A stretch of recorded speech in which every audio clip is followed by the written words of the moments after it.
The Polaroid fell out of his jacket pocket like a confession he didn't have the spine to make. I caught it before it hit the floor. Instinct, really. 24 years of catching things before they break. Glasses off the edge of tables. Keys about to slip between couch cushions. The small disasters. I was good at that. The reaching, the steadying, the quiet rearrangement of chaos into something that looked intentional. This one, though. This one I should have let fall. It was Riley. I knew her face before I knew her name. Ethan had shown me her work once, months ago, flipping through her photography portfolio on his phone like he was showing me a museum exhibit he'd already visited alone. She's talented, he'd said, with the careful neutrality of a man who had memorized her work a little too well. In the Polaroid, she wasn't looking at the camera. She was looking slightly past it, at something off-frame, her mouth half open like she'd been interrupted mid-sentence. The light caught her jawline in a way that made her look carved rather than born. On the back, in Ethan's handwriting, I knew his handwriting the way you know the shape of someone's back in the dark, were 2 words, always waiting. Always. I turned the photograph over in my hands like it might change if I looked at it long enough. It didn't. I'd been folding his laundry. That was the obscenity of it. I'd spent a Saturday afternoon, a Saturday I could have spent sketching, could have spent lying on the floor of my studio listening to the radiator hiss, could have spent doing literally anything else, folding his shirts into neat rectangles because he'd mentioned his dry cleaner was closed and his cleaner shirts were all in the hamper. And I'd said, I'll do it. Don't worry about it. Don't worry about it. How many times had I said that to him? Don't worry about the dishes. Don't worry about missing dinner. Don't worry about not calling. I know you're busy. I know you're stressed. I know I'm being too much. I'll be less. I'll fold. I'll fit. The photograph sat on my palm like an accusation I hadn't been brave enough to write myself. Here was the thing about being the understanding girlfriend, you build a whole architecture around other people's flaws, and you call it love. You make room for their absences. You learn the shape of the space they leave and you fill it with explanations. He's tired. He's overwhelmed. He doesn't mean it. He's just with someone else. I pulled out my phone. Not to call Ethan, I wasn't ready for that yet. The sound of his voice might have made me fold it back into his pocket, pretend I'd never seen it, erase the whole thing with the same instinct that had caught it from falling. No. I opened Instagram. I searched her name. Riley. I found her portfolio. Her studio address was in her bio. She'd styled it like a watermark, clean and unapologetic. Riley Chen. Photographer. Open by appointment. I sat on my bed for a long moment, the Polaroid still between my fingers, and tried to feel angry. I felt hollow instead. Anger would have been easier. Anger was sharp and immediate and you could aim it at someone and pull the trigger. But hollow was just a space where something used to be, and what it used to be there was the belief that if I was good enough, quiet enough, accommodating enough, I would be chosen. I'd been wrong. I thought about the last time Ethan had held me. 3 nights ago, in the kitchen, his hand on my hip, his forehead against my temple, a moment of affection that now looked, in retrospect, exactly like the kind of performance you put on for someone you're about to break. He'd said, I don't know what I'd do without you, Ava. And I'd believed him. That was the part that stung. Not the lie itself, but the fact that I'd been a willing audience. That I'd nodded along, warm in his arms, while his other hand, metaphorically, maybe literally, was already reaching for someone else. Always waiting. I looked up her studio address again. Then I put the Polaroid in my own pocket, got my coat, and walked out the door. I didn't tell Nora. I almost texted her, thumb hovering over her name in my contacts, but I knew what she'd say. Ava, don't. You're going to walk in there and apologize for existing, and she's going to eat you alive. Nora was right. That's what made her unbearable. She'd clocked Ethan's bullshit from the second month of our relationship, and she'd never once shied away from telling me. He keeps his options open like a guy who shops at a buffet but never picks a plate, she'd said once, while scraping coffee grounds into the trash at her shop. And you, my sweet idiot, keep refilling his water. I never listened. But this time, I wasn't going to apologize. I wasn't going to walk into Riley's studio and ask nicely, or cry, or explain myself. I was going to walk in there with the Polaroid in my hand and demand to know, what do you have that I don't? It was a stupid question. I knew that even as I rehearsed it in my head. The answer was never about what she had. It was about what Ethan was, and what I had refused to see. The city was gray that afternoon, that particular shade of winter that makes everything look like it's been developed in the wrong chemicals. I walked fast, my boots beating a rhythm against the pavement that matched the pulse in my throat. I kept my hands in my pockets. One of them held the photograph, and I tried not to think about how many times Ethan must have touched it, must have looked at it, must have thought about her while I was sleeping next to him. The studio was in an old warehouse district, the kind of place where rents were cheap and the light was good and everyone under 30 had exposed brick in a dream. I pushed open the door to her building and climbed the stairs. I found the unit.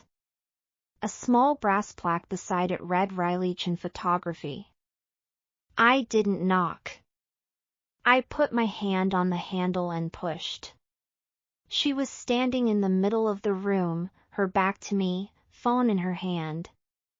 The studio was bare except for a few backdrops, a tripod, and a desk cluttered with prints. Natural light flooded through a massive north-facing window, the kind of light that made even the dust motes look intentional. She was deleting messages. I saw the thumb movement, that quick, impatient wipe across the screen, before I registered anything else. She was wearing an old sweater and jeans, her hair pulled back messily, and there was something so ordinary about it that I almost laughed. I had pictured her in my head as an enemy.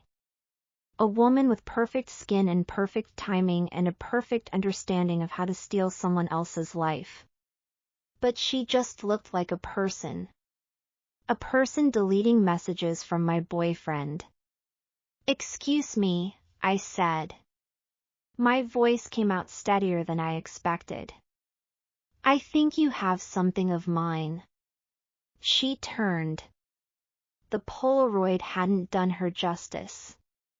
In person, her face was all angles and shadows, the kind of structure that photographers love because it frames itself. But her eyes were tired. Not the tired of someone who'd stayed up late partying, but the tired of someone who'd been doing the same kind of math I had, subtracting excuses from reality, and coming up with a negative number. She looked at me for one long beat. Then she laughed, not a happy sound, but a cold one, scraping at the edges. "You're the ex-girlfriend," she said. "The already broken up one." I stared at her. The ex-girlfriend. That was how he described me. "I'm Ava," I said, because I couldn't think of anything else to say. "I know who you are." She held up her phone, screen still lit. There was a message from Ethan on it. I couldn't see the words from where I stood, but I saw her thumb hover over it, and I saw what she'd been doing before I walked in. She'd been deleting them. All of them. 3 minutes ago he sent me a text that said I'm ending things with her. It's over. It's been over for months, I just needed to do it properly. Riley's voice was flat, a recitation. He sent me that exact same message last week. And the week before. I pulled the Polaroid out of my pocket. My hand was trembling now, the hollow feeling finally starting to fill with something, not angry yet, but the beginning of it, like the first crack in ice before you feel the water underneath. Found this in his jacket, I said. He had the audacity to bring you into my apartment. Riley looked at the photograph. Her expression flickered for a fraction of a second, something that might have been pain, might have been embarrassment, might have been the recognition of a humiliation they'd both been force-fed for months. He told you we were done, I said. He told me you were a complication, she shot back. That you didn't understand his needs. That you were sweet and you meant well, but I wasn't you. No. Riley met my eyes for the first time without the defensive edge. You weren't me. And I wasn't you. And that's exactly how he wanted it. Silence. I could have cried. I should have cried.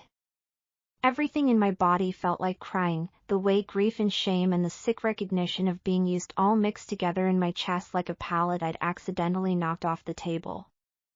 But I didn't cry. Instead I looked at Riley, and she looked at me, and we both said the same word at exactly the same time. Fuck. It wasn't the word that made me feel better. It was the way she said it, like she'd been holding her breath for months and finally exhaled. I sat down on the floor of her studio. Not because I planned to, but because my legs stopped working. Riley watched me for a second, then she sat down too, across from me, her knees pulled up to her chest like a girl in a high school locker room. Show me what he told you, I said. All of it. She hesitated. Then she handed me her phone. And for the next hour, we read each other's wounds out loud. The messages went back 15 months. That was the first thing I learned, sitting on the cold concrete floor of Riley's studio with her phone warm in my hands. Ethan had been running this parallel track for over a year. Longer than I'd even known him, if I was being honest. We'd been together for 11 months. That meant he'd started whatever this was with Riley while we were still in the so what are we phase, while I was still tiptoeing around his silences like they were sacred spaces I wasn't allowed to fill. Riley watched me scroll. She didn't say anything, but I could feel her eyes on my face, cataloging my reactions the way she might catalog light on a subject's cheek. Here, she said finally, reaching over and swiping to a specific date. Read this one. I read it. Ethan, 14 months ago I think I'm falling for you. I know that's fast. But there's something about the way you see things. You don't just look, you frame. I've never met anyone like you. Riley, you have a girlfriend. Ethan, it's not serious. She's sweet, but she's not. I don't know how to explain it. She doesn't push me. She doesn't make me want to be better. You do. Riley, you're telling me this while you're still with her. Ethan, I know. I'm a coward. I'm working on it. Just give me time. I handed the phone back to her. My hands were steady again, which was somehow worse than the trembling. The trembling at least meant I was feeling something. This new stillness felt like acceptance, and acceptance felt like defeat. He told me you were the one pursuing him, I said. That you couldn't let go. That you'd been sending him messages for months and he was too nice to block you. Riley's laugh was short and sharp, like a shutter closing. He told me you were clingy. That you'd moved into his apartment without asking and you wouldn't leave, and he felt morally obligated to let you stay until you found somewhere else. I have my own apartment. I have my own life. We looked at each other. For a moment, I saw something in her face that I recognized, a tiredness around the eyes that had nothing to do with sleep and everything to do with the kind of slow erosion that comes from being told, over and over, that you are not quite enough. He's good at this, I said. Making you feel like you're the one who has to wait. He's a professional. Riley's voice had gone flat again. And we're his marks. I thought about all the times I'd waited. The dinners I'd made that went cold. The texts I'd sent that went unanswered for hours, sometimes days. The explanations I'd written in my head to fill the gaps. He's busy at work, he's exhausted, he just needs space, I'm being too much, I'll be less, I'll fold, I'll fit. I'd been doing it for months. Letting him shape me into whatever shape took up the least room. And all the while, he'd been shaping Riley too. A different shape. A different version. A different woman who was also waiting. He told me you were a photographer, I said. That's how I found you. He showed me your portfolio a few months ago. I thought he was just being supportive of a friend. Riley's eyebrows went up. He showed you my work? Bragged about it, actually. Said you had real talent. I remember thinking it was weird how much he knew about your technique, the way you use shadows, your preference for natural light. Like he'd studied you. He did study me. Riley's mouth twisted into something that wasn't quite a smile. That's what photographers do.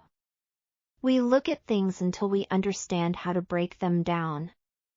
He learned from watching me work. Then he used it on you. He used it on both of us. Silence again. But this time, it wasn't the silence of two strangers trying to find common ground.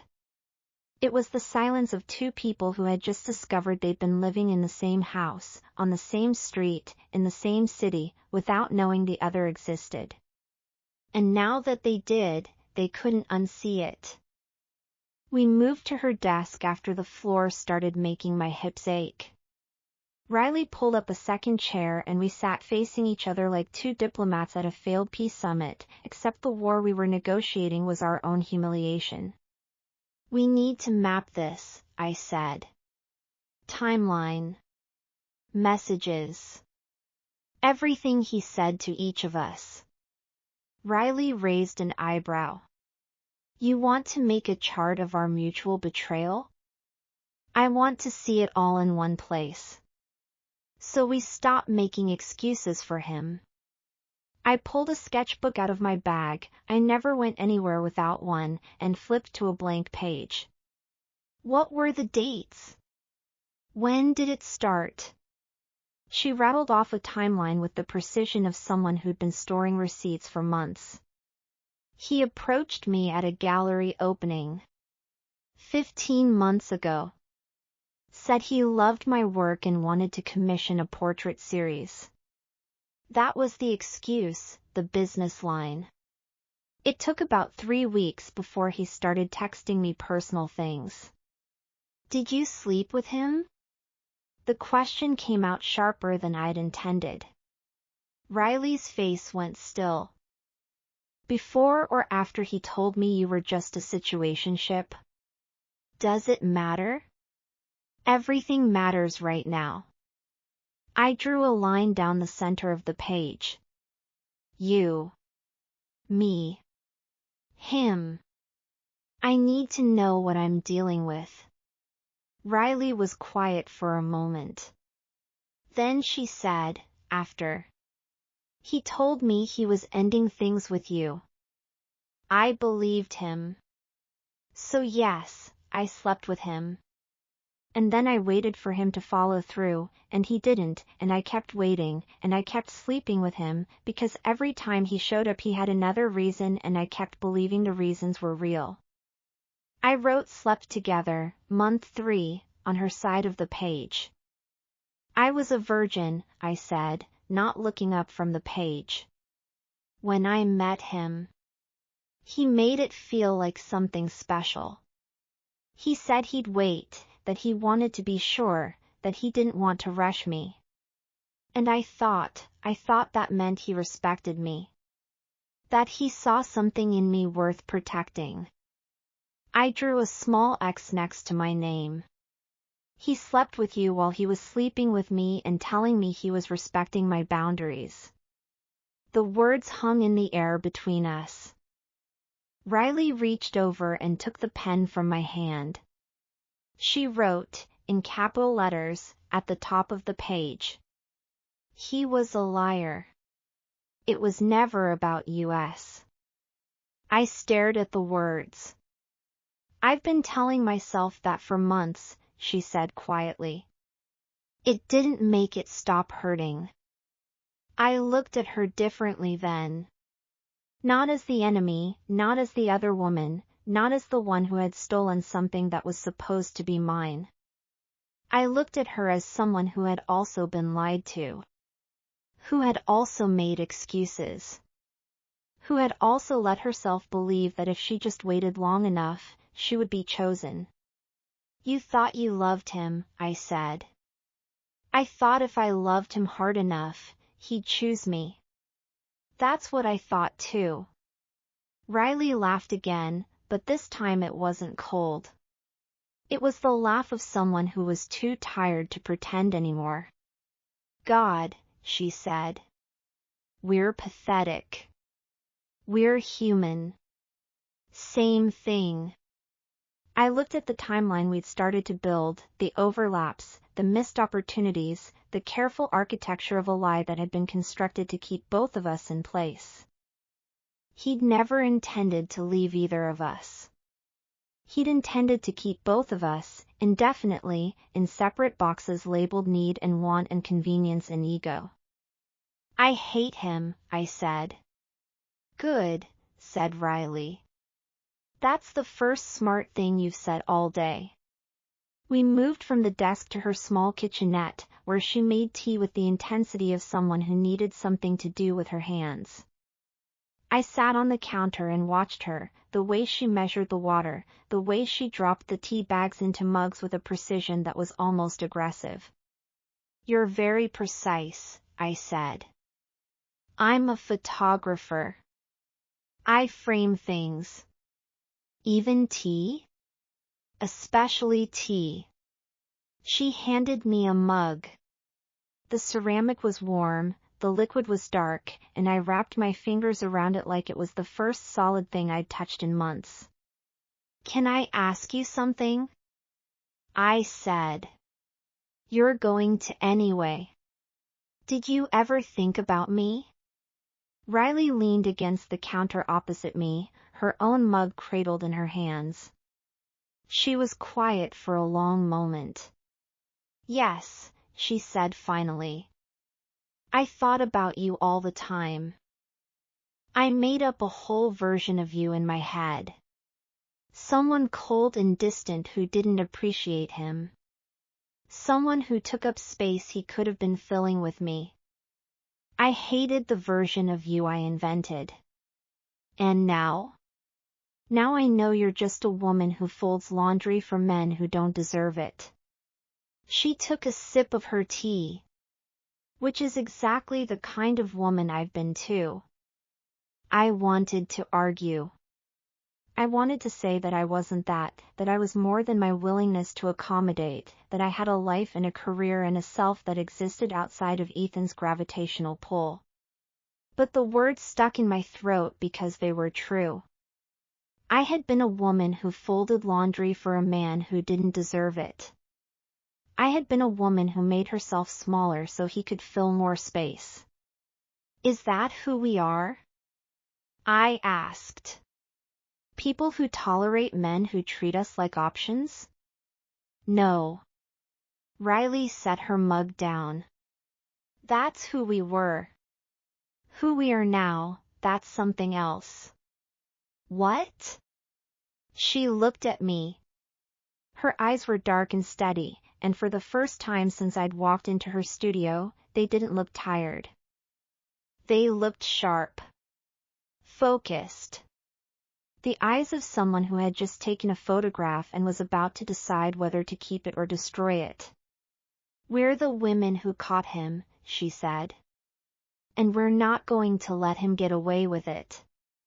Nora was the kind of friend who didn't sugarcoat anything, which meant she was exactly who I needed and exactly who I wanted to avoid at the same time. I called her on the way back from Riley's studio.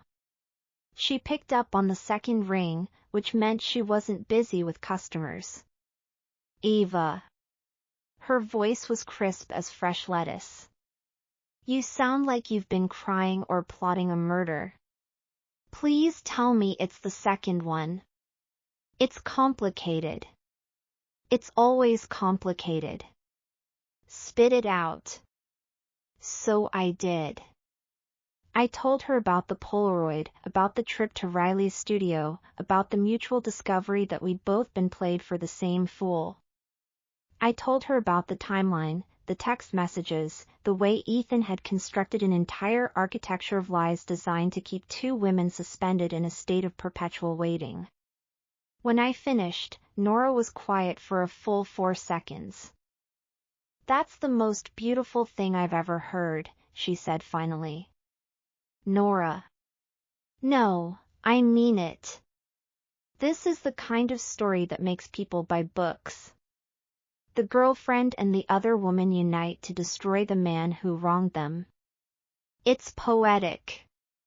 It's cathartic. It's marketable. What's your plan? I don't have a plan. I just got the information. Then let's make one. Come to the shop. I'll close early.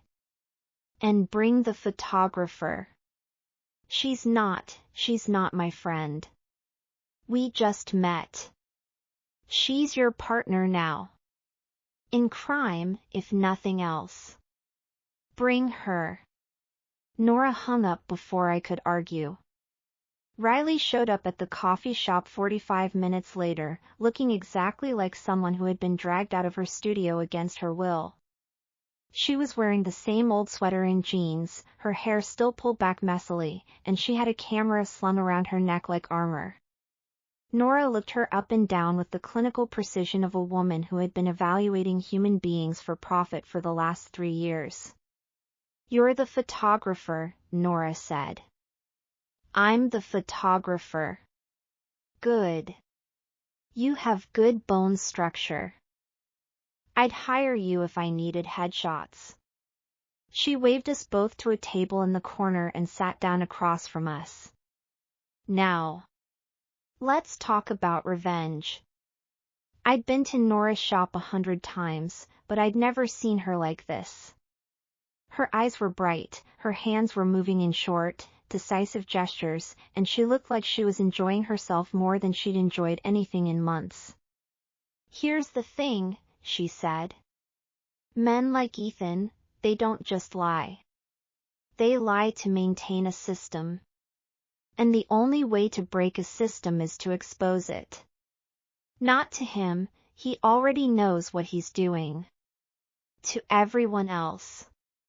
What do you propose? Riley's voice was flat, but I could see her fingers twitching toward her camera. She was taking mental notes, framing the scene. I'd come to recognize that about her, the way she didn't just look at things, but captured them, storing them away for later use. There's a gala, Nora said. Ethan's company has a big investor dinner in 3 weeks. He'll be there, surrounded by colleagues and clients and everyone who matters to his career. She leaned forward. That's where you hit him. I blinked. You want us to crash a formal investment dinner and, what? Pour wine on him? I want you to make a scene. Nora's grin was sharp and predatory. Ava goes in first. She's the wronged girlfriend, the sweet one, the one everyone will believe. She confronts him in front of everyone. And then Riley appears, with evidence. Text messages. Screenshots. The works. You make him look like what he is, a man who couldn't keep two women straight if his career depended on it. Riley was nodding slowly. You want a public execution. I want the public humiliations. It's better. He can recover from losing a girlfriend. He can't recover from being laughed at by his entire professional network. I looked at Riley. She looked at me. I don't know, I said. It feels theatrical. It is theatrical. Riley's voice was flat, but there was something underneath it, a thread of excitement she was trying to suppress. That's what makes it good. We're not just hurting him. We're performing his destruction for an audience. It's catharsis. It's closure. It's the best kind of revenge. I looked at Nora. She looked like she'd just won the lottery. What do you think, Ava? Nora said. You're the protagonist of this particular tragedy. Do you want to turn it into a comedy? I thought about the Polaroid. I thought about the months I'd spent folding myself into smaller and smaller shapes to fit the space Ethan had left me. I thought about the way Riley had said fuck in her studio, the way it had felt like a door opening. I'm in, I said. But I'm not doing it alone. Riley met my eyes. Her expression was unreadable. You won't be, she said. I'm in too. We started rehearsing 3 days later. Riley had cleared her studio of all the equipment that wasn't bolted down, pushing the backdrops and tripods to the edges to create a makeshift stage. I sat in the center of the space with my sketchbook, trying to figure out how to draw a woman I'd been taught to hate. You're staring again, Riley said from behind her camera. I'm thinking. Thinking doesn't require sustained eye contact. I'm trying to understand your face. I turned the sketchbook around so she could see the drawing I'd started, a rough portrait, all angles and shadows, the same way she'd looked in the Polaroid. You've got a photographer's face. It's designed to be looked at. Riley lowered her camera. Something flickered across her expression, gone before I could name it. That's not true, she said. I'm designed to do the looking. Is that why you always have a camera between you and everything else? So you don't have to be seen? Are you psychoanalyzing me while drawing me? Riley walked over and sat down across from me. That's bold for someone who just found out she was the other woman a week ago. 3 days ago. Right. 3 days. And you're already my therapist. I'm an artist. I flipped the sketchbook closed. We observe. It's what we do. We looked at each other in the silence. The late afternoon light was coming through the north window, casting everything in a soft, diffuse glow. I could see dust motes suspended in the air between us, like tiny particles of light that had nowhere better to be. Okay, Riley said. Let's rehearse. The scene was simple. I would approach her in the middle of a crowd, pointing, crying. She would look at me with contempt and say something cutting. We'd escalate until everyone was watching. Here's the thing, I said. I don't think I can fake crying on command. Riley looked at me like I'd just announced I couldn't breathe. You're an artist. You have emotions. Use them. Not like that. I can cry when I'm sad. I'm not just sad on command. Think about Ethan. I think about Ethan constantly. It makes me angry, not sad. Think about the Polaroid. That makes me angry too. Riley sighed. Fine. Think about something else. What makes you sad? The existential weight of being alive? The inevitability of death? The fact that you're a recovering doormat who's been gaslit into oblivion? Wow. I stared at her. You're really good at that. At what? Being mean in a way that's actually helpful. Practice. Riley stepped back into her position. Now, try the scene. And this time, don't worry about the crying.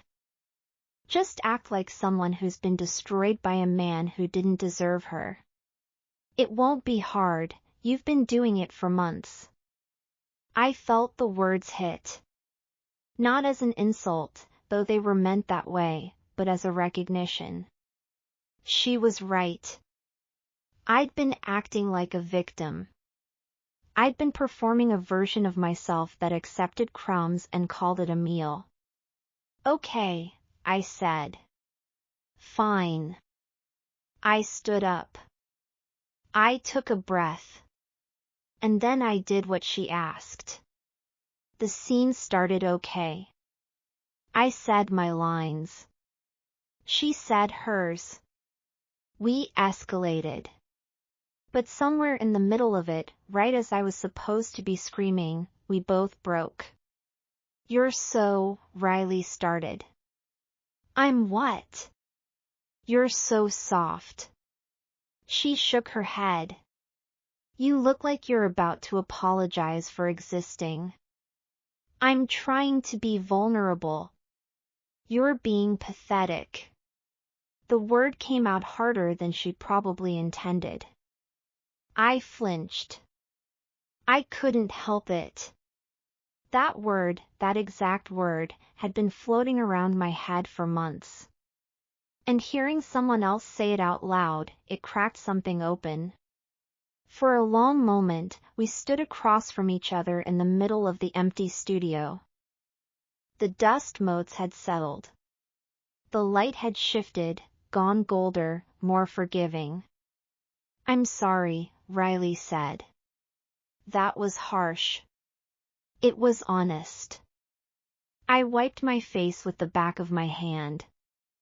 I've been pathetically soft. I know that. I just don't know how to be anything else. Riley was quiet for a moment. Then she said, You're not pathetic. You were with someone who made you feel like wanting anything was too much. That's not your failure. That's his success. I looked at her. Her face was unreadable, but her hands were open at her sides, the camera hanging loose around her neck. Let's try again, I said. And this time, you're going to be the one who's mean. I was mean. I mean actually mean. Don't pull your punches. I need to practice taking hits. Riley's eyebrows went up. You sure about that? You called me pathetic 3 seconds ago. I'm still standing. She looked at me for a long moment. Then a small smile tugged at the corner of her mouth. Okay, she said. But don't say I didn't warn you. The second rehearsal was better. Riley came at me with the full force of her toxicity, and I met it. I didn't flinch. I didn't fold. I stood there and took every insult she threw, and then I gave it back. The scene ended with us both breathless in the middle of the studio, faces flushed, eyes blazing. "Not bad," Riley said. "Told you I had it in me. You just needed someone to push you." "Maybe." I smiled at her. "Or maybe I just needed a reason to push back." She smiled back. And for a moment, we weren't enemies or allies or anything defined. We were just two women in a room, breathing hard, having survived something together. Riley's studio had a wall. It wasn't a special wall, necessarily, just a large blank expanse of white that faced the north window, catching the best light in the room. But I kept looking at it. Every time I walked in for rehearsals, my eyes would drift to that wall like it was begging me to do something. "You're staring at the wall again," Riley said on our 5th visit. "I'm painting it." "You're not. You haven't touched a brush since you got here." "No, I mean I'm going to paint it." I pulled out my sketchbook and flipped to a page I'd been working on for the past few days. "If you let me." Riley walked over and looked at the sketch. I'd drawn a proposal for the wall, a mural that would fill the entire expanse with overlapping images.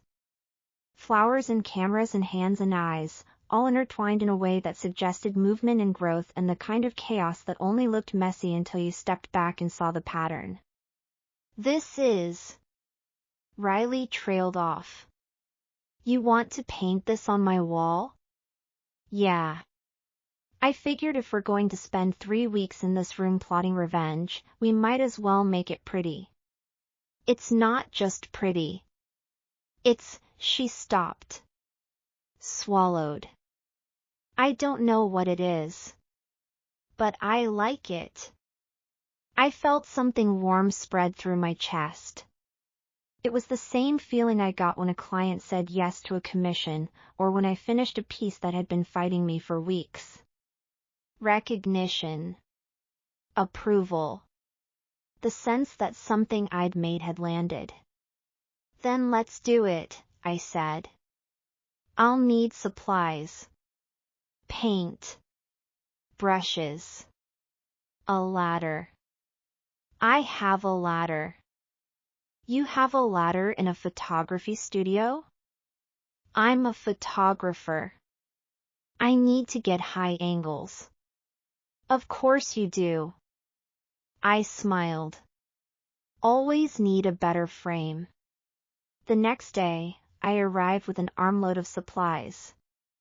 Riley was already there, setting up her camera on a tripod. "What are you doing?" I asked. "Documenting." She shrugged. "This is the first time anyone's ever painted a mural in my studio. I want to capture it." "Capture it like art, or capture it like evidence?" "Both." She aimed the camera at me. "Now, pose." I'd never been comfortable in front of a camera. It was the opposite of what I did, which was observe from behind a page. But Riley's direction was precise. "Tilt your head. Angle your shoulder. Look past the lens, not into it."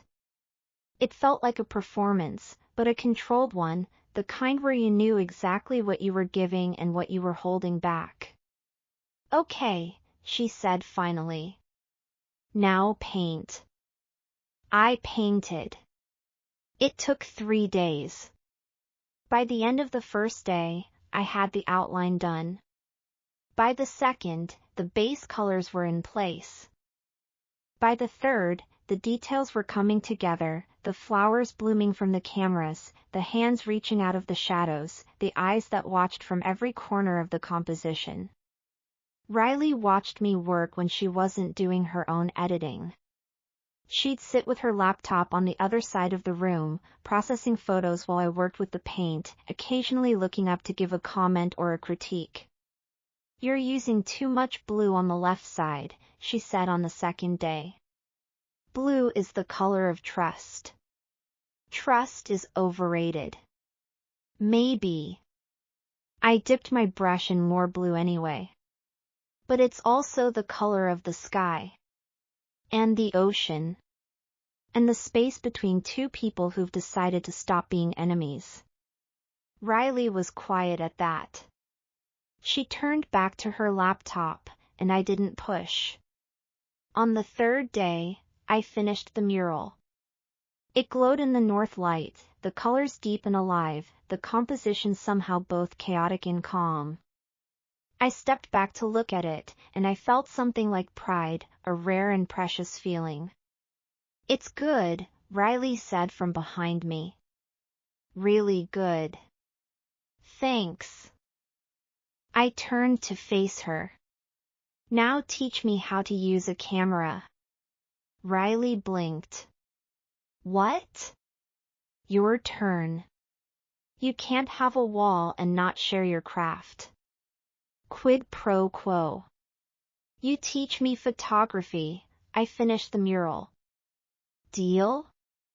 She looked at me for a long moment. Then she laughed. "You're a strange person, Ava."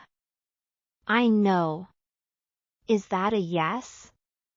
"It's a yes." Riley pulled out an old film camera, a Pentax K1000, she told me, the kind they used to teach photography in the analog days. "You're going to learn on film first. No instant feedback. No deleting. You have to commit to every shot." "That's terrifying." "That's the point." She handed me the camera. "When you can't see what you've captured, you have to trust your instincts. You have to be present. You have to want the shot enough to risk being wrong." She showed me how to adjust the aperture, how to find the right shutter speed, how to frame a subject so the composition held together. Her hands were steady when she guided mine, and her voice was calm in a way it never was when we were rehearsing. "Now," she said. "Point it at something and take a picture." I pointed the camera at her. "No," she said. "At something else. Something that means something." I thought about it. Then I turned the camera toward the mural I'd just finished. I adjusted the settings the way she'd shown me, framed the shot as carefully as I could, and pressed the shutter. The click felt final. Permanent. Like I'd just captured a piece of time that could never be taken back. "Good," Riley said. "When we develop the film, you'll see if it worked. Or if I failed. Failure's part of it. You take the bad shots so you know what you're looking for." She smiled. "It's like revenge. You have to practice before you get it right." We didn't plan the roof. It just happened, the way most important things do, accidentally, with neither of us expecting it. We'd finished rehearsal, and then some editing, and then dinner, and then more rehearsal, and then we were tired but not tired enough to sleep, and Riley said, "I know a place." The place was the roof of her building. A narrow platform with a low railing and a view of the city skyline. I'd never been up here before, had never even known it existed, but now that I saw it I couldn't imagine why anyone would stay inside when this was available. "Security risk," Riley said, guessing my thoughts. "The door's supposed to be locked. But the lock's broken, and the super doesn't care, so we get to have this." We sat on the edge of the roof, feet dangling over the side. The city spread out below us, lights and movement and the distant hum of lives being lived.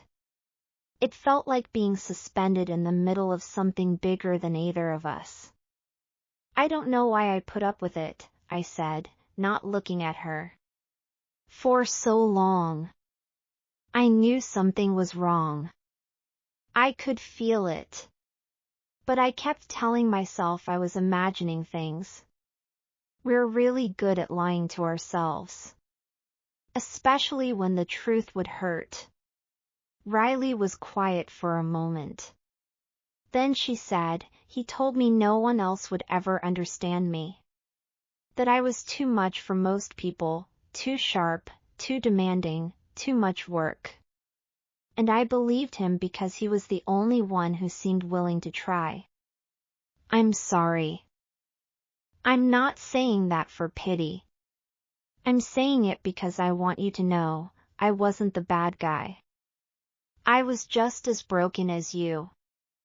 I turned to look at her. In the low light, her face was softer than it ever was during the day. The sharp angles had relaxed into something more human. I know, I said. That's what I'm trying to say. When I met you, I expected a villain. And you were just a woman who got lied to by a man who was good at it. Exactly like me. Riley laughed. It was a small sound, almost swallowed by the city hum. Villain, she repeated. That's what I was. The other woman. The one who ruined it. You didn't ruin anything. He did. I looked back at the city. I think that's what I'm finally starting to understand. None of this was our fault. He made choices. We just responded. And we're still responding. We're choosing differently this time. Riley was quiet for a long moment. When she spoke again, her voice was different. Softer. More honest. I think you're brave, she said. Coming to my studio that day. I would never have done that. I would have sat in my apartment and cried and deleted all the messages and pretended it never happened. Really? You seem so put together. That's the thing about looking put together. She turned to face me. You're usually falling apart inside. I knew what she meant. I'd been falling apart for months. I'd just gotten good at hiding it. Can I ask you something? I said. You can ask. Why did you keep seeing him? After you knew he was lying? Riley exhaled. The sound was long and low, like she'd been holding it in for years. Because he made me feel seen, she said. He looked at me like I was art, not a person, not something to love, but something to appreciate. And I was so desperate to be seen that I accepted appreciation instead of love. I thought about that. I thought about all the times Ethan had looked at me, really looked at me, and I'd felt like I was drowning in it. But that was the thing about drowning. It felt like being held, until you realized you were being held underwater. I know that feeling, I said. I accepted being an option because I thought if I waited long enough, I'd become the choice. But you never would have. Never. Because he didn't want to choose. He wanted both. Riley nodded. And we wanted to be loved. And we were so desperate that we settled for being wanted. We sat in silence for a while. The city hummed beneath us, and the sky was dark and vast and full of things I couldn't name. Then Riley leaned over and kissed me. It was light. Soft. Like the click of a shutter, barely there before it was gone. I felt her lips against mine for just a moment, and then she pulled back, and I was still sitting there, frozen, trying to figure out what had just happened. I'm sorry, she said. I shouldn't have. I didn't tell you to stop. The words came out before I could think about them. Riley stared at me, her eyes wide in the dim light. Ava. I'm not saying I know what this is. I swallowed. But I know what it isn't. It isn't about Ethan. It isn't about revenge. It's just you and me. On a roof. In the middle of the night. She looked at me for a long moment. Then she leaned in again. This time, the kiss lasted longer. I felt her hand come up to the back of my neck, her fingers threading through my hair, and I felt something in my chest unclench. Not a clench of anger or pain or fear, just a settling. A release. Like I'd been holding a pose for too long and finally let myself relax. Okay, I said when we broke apart. Okay, what? Okay. This is happening. Let's see where it goes. Riley laughed. That's not a very romantic line. I'm not a very romantic person. Yes, you are. You painted a mural on my wall. That's the most romantic thing anyone's ever done for me. I did it because I couldn't stand looking at an empty wall. You did it because you wanted to leave your mark. Riley smiled. And now you have. I woke up on Riley's couch. I didn't remember falling asleep. I remembered the roof, and the kisses, and the walk back down the stairs, and then, nothing. Just the warmth of being close to someone who wasn't trying to hurt me. Riley was already awake. She was sitting at her desk, editing photos on her laptop, a coffee cup at her elbow. She looked up when she heard me stir. Morning, she said. Morning. I sat up, rubbing my eyes. How long did I sleep? About 4 hours. It's 8 a.m. What time did we get back? 3, you were tired. You fell asleep on the couch and I couldn't wake you up. You didn't try very hard. I didn't try at all. She smiled. You looked peaceful. I didn't want to ruin it. I looked at her across the room. In the morning light, she was different. Softer. The sharp edges were gone, replaced by something that looked almost vulnerable. Are we going to talk about last night? I asked. Probably. She closed her laptop. Do you want to? I don't know what I want. I just know I didn't hate it. Good. Because I didn't hate it either. We looked at each other across the room. It was awkward and strange and somehow also incredibly simple. I don't think I'm ready for anything, I said. After everything that happened with Ethan. I'm not asking you to be ready. Riley's voice was steady. I'm just saying that I liked kissing you. And if you want to do it again, sometime, maybe, I'm open to that. I felt something warm spread through my chest. Okay, I said. Sometime. Maybe. I drew her that morning. She didn't know I was doing it. She was back at her desk, focused on her work, and I was on the couch with my sketchbook, watching her. I drew the line of her jaw, the way her hair fell across her forehead, the concentration in her eyes when she was editing.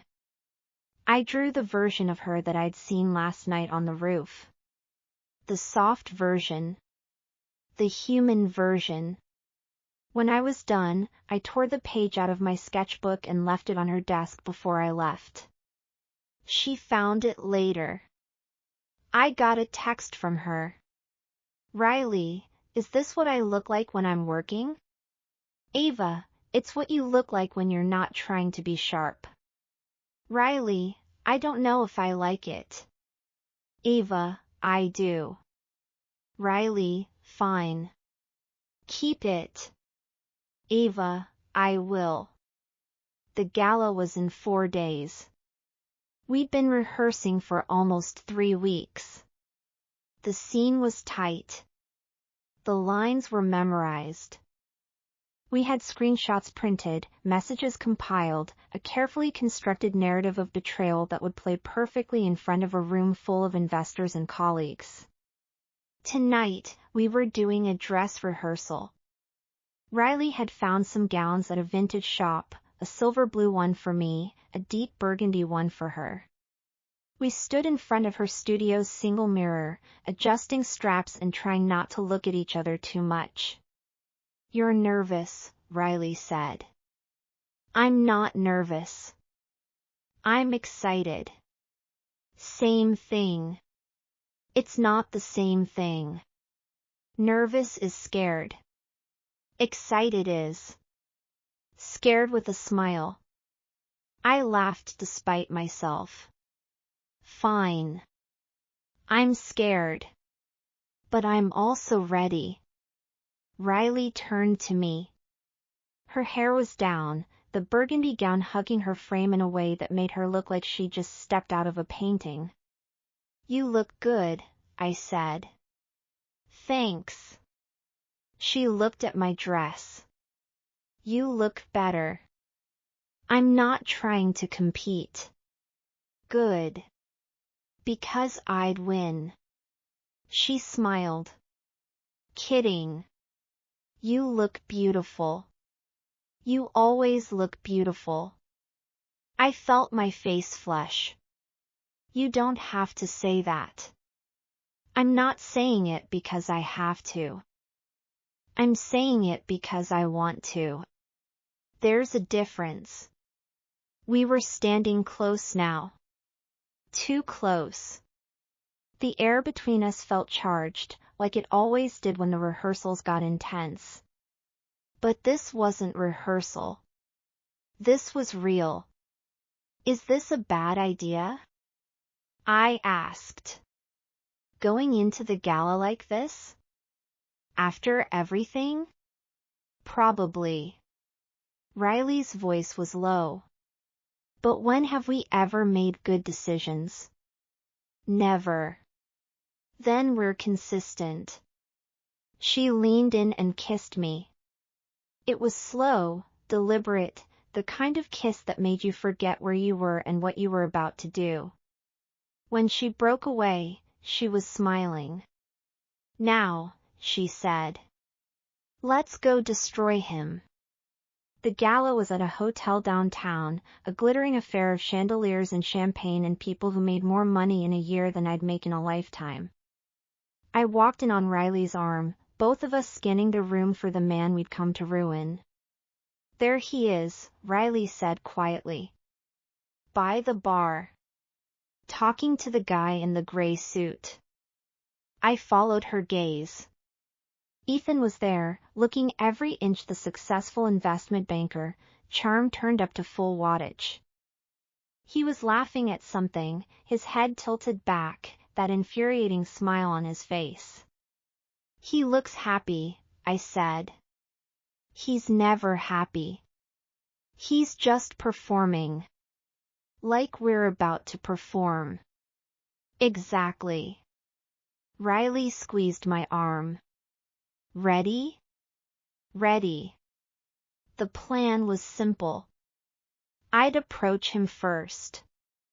I'd play the wronged girlfriend, the one who just found out she'd been played. I'd cry and accuse and make a scene, drawing everyone's attention. Then Riley would step in. She produced the evidence, the screenshots, the messages, the documented proof of every lie he'd ever told. And in front of everyone who mattered to his career, she'd expose him for what he was. It was a good plan. Solid. Satisfying. It just didn't account for the way I felt when I actually saw his face. He spotted me before I reached him. His expression flickered, just for a second, then smoothed into the practiced smile he always wore for public occasions. Ava. He stepped away from the man in the gray suit. What are you doing here? I didn't think I'd find out. I was supposed to cry. I was supposed to be vulnerable.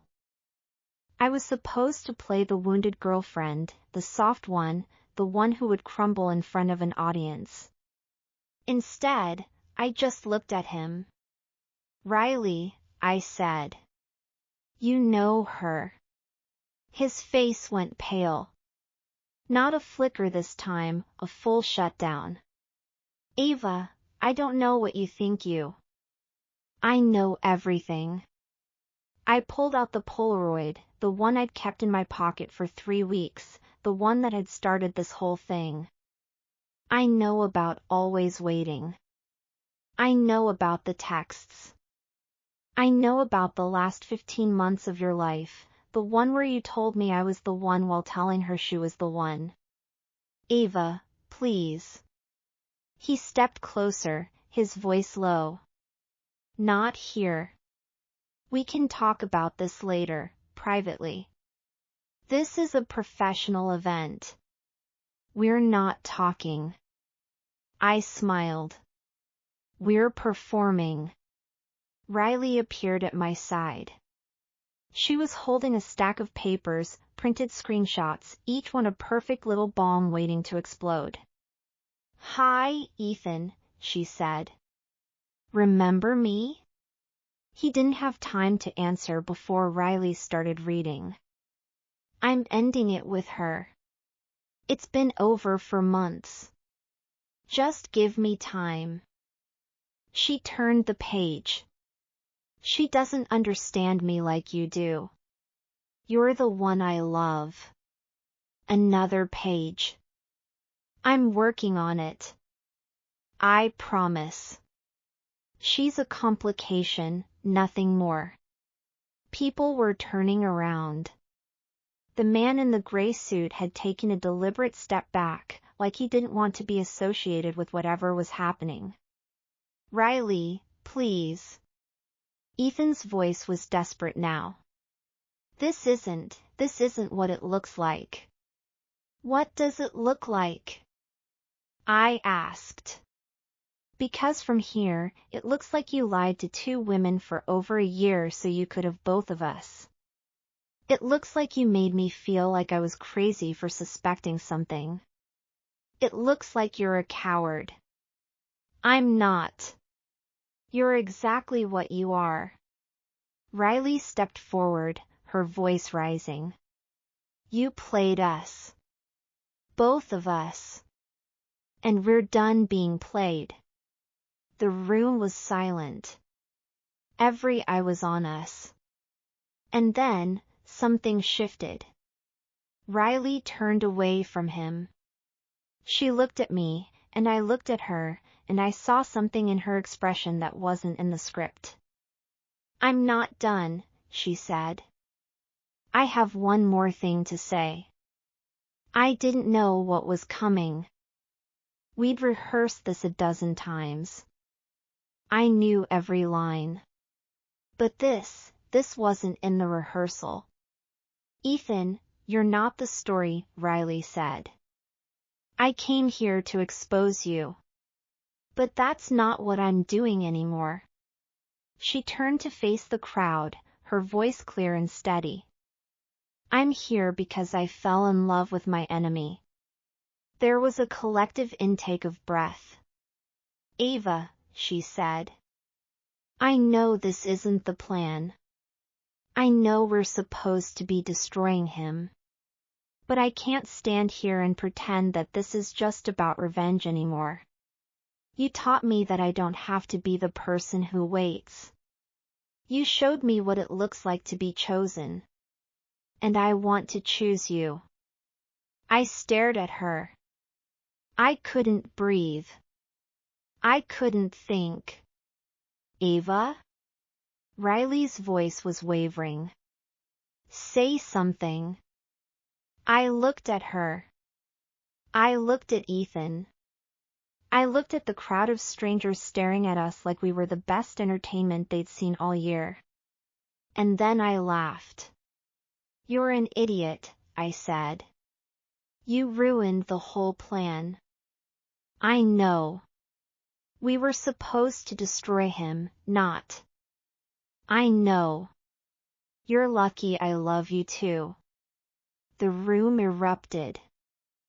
I saw Ethan's face crumple, not with hurt, but with disbelief, with the dawning realization that he'd just been completely and utterly upstaged. Riley grabbed my hand. We walked out of the room together, leaving him standing in the middle of his perfect gala with nothing but his own reflection in the champagne glasses. We didn't talk on the way home. We didn't talk in the elevator, or in the hallway, or when we stumbled through Riley's door and into the dark of her apartment. We just stood there, breathing, looking at each other like we'd just survived something that could have killed us. You improvised, I said finally. I did. You made a speech. In front of everyone. I know. You said, I couldn't finish the sentence. I meant it. Riley's voice was soft but steady. Every word. I looked at her. In the darkness, she was just a silhouette, dark hair, dark eyes, the faint glint of her earring catching the light from the window. You ruined the plan, I said. I know. It was a good plan. It was an okay plan. This is better. I laughed. I couldn't help it. The sound came out of me like a release, like I'd been holding it in for months. You're insane, I said. You know that? You're completely insane. I'm not insane. I'm in love. There's a difference. Is there? Love is knowing what you want and going after it. Insanity is thinking that Ethan could ever be enough. She stepped closer. I know what I want. I've known it for a while. I just needed to be brave enough to say it. Brave, I repeated. That's not the word I'd use for what you did tonight. What would you use? I thought about it. Reckless. Foolish. Romantic. Stupidly romantic. I'll take all of those. Her hand found mine in the darkness. Our fingers interlaced, warm and alive. The plan was good, I said again. But you're right. This is better. I leaned in and kissed her. It was different from the roof, different from the rehearsals, different from every other time we'd touched. This felt final. Like we'd been circling something for weeks and had finally arrived. When we broke apart, we were both breathless. So, Riley said. What now? Now we figure it out. Together? Together. I didn't go home that night. We didn't sleep, not really. We lay on Riley's couch, tangled up in each other, talking about nothing and everything. The night stretched on, and the city hummed outside the window, and I felt like I'd finally stopped holding my breath. Tell me something I don't know about you, Riley said. I thought about it.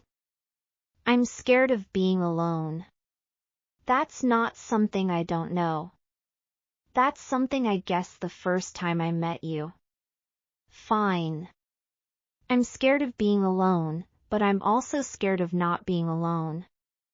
I'm scared of wanting someone so much that I lose myself in them again. Riley was quiet for a moment. Then she said, I know what that feels like. I've been there. But this isn't that. How do you know? Because I'm not asking you to be anything other than what you are. She turned to look at me. I'm not asking you to fold, or wait, or be less. I'm just asking you to be here. I kissed her forehead. I can do that. Good. Anything else? Yeah. She smiled. Tell me you're not going to run away in the morning. I'm not going to run away in the morning. Promise? Promise. 3 weeks later, we found a place. A loft with a north window and broken radiators and exactly enough space for both our dreams. The loft was perfect. It had a huge north-facing window that flooded the space with light, the kind of light that made everything look like it was being photographed.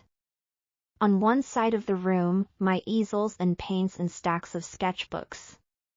On the other side, Riley's cameras and darkroom equipment. Image narrative, Riley said, reading the sign on the door. It sounds like a philosophy class. It sounds like what we do. I was hanging a print on the wall, one of our collaborations, a photograph she'd taken that I'd painted over, transforming it into something new. We tell stories with images. It makes sense. It makes sense. Doesn't mean it's not pretentious. Coming from you, that's rich. She laughed. It was a sound I'd gotten used to, warm and real, nothing like the cold edge she had when we first met.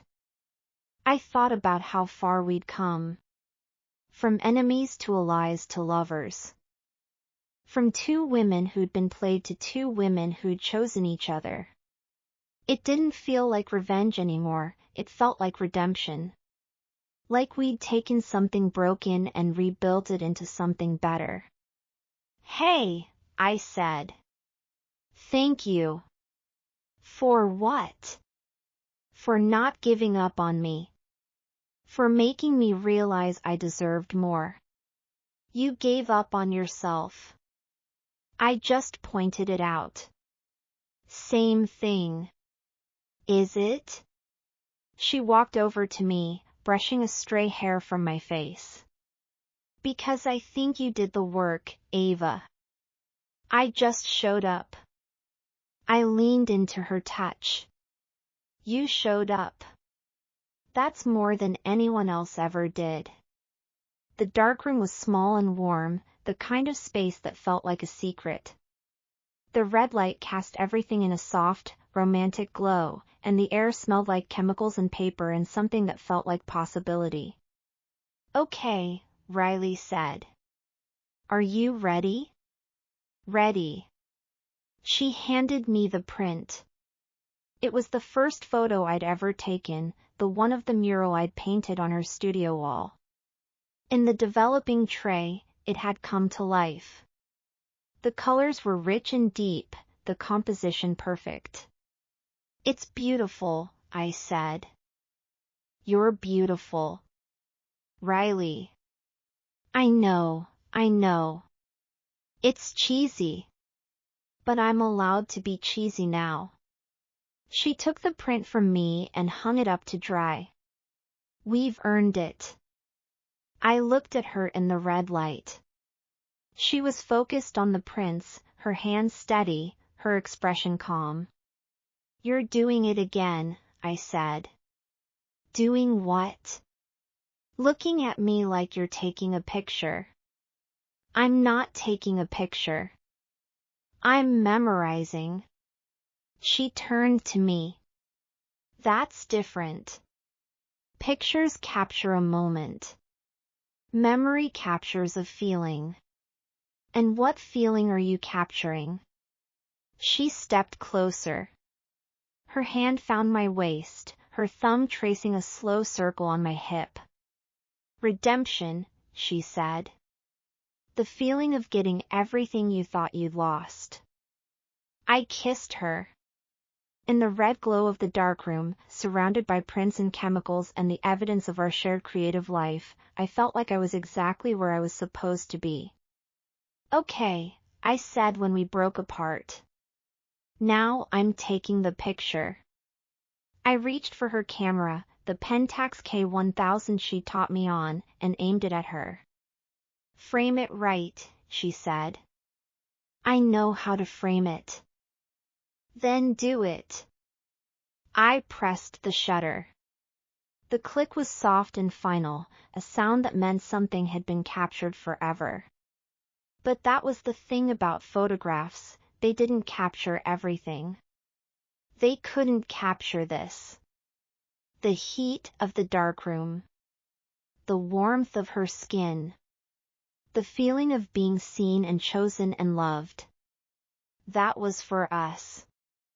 The print would show her face in red light, half in shadow, half in focus. It would show the moment I pressed the shutter, the moment I decided to keep her. And that was enough. We walked back into the main part of the loft. The night was quiet, the city lights flickering through the window like 1,000 tiny exposures. "Hey," Riley said. "The new project. Remind me?" "I was thinking we should do a series on betrayal. How people survive it. How they move past it." She looked at me. "We're experts, after all." I laughed. "That's a terrible idea." "It's a great idea. We're living proof that betrayal can turn into something else. It can turn into a mess. And sometimes a mess is exactly what you need." She smiled. "Don't pretend you're not the one who suggested making a mural in a photography studio. That's practically asking for a joint venture." Joint venture? We work together, we live together, we make art together. Her smile softened. "It's a good life." "I know." I leaned into her shoulder. "I don't deserve you." "You don't. You deserve better." She wrapped an arm around me. "But I'm what you've got, so make the best of it." I laughed again. The sound felt easy, natural, like it had always been there. I thought about Ethan. I thought about the Polaroid, and the confrontation, and the gala, and the speech that had changed everything. He thought he was the director of our story. He thought he was the one holding the camera. But he wasn't even in the picture anymore.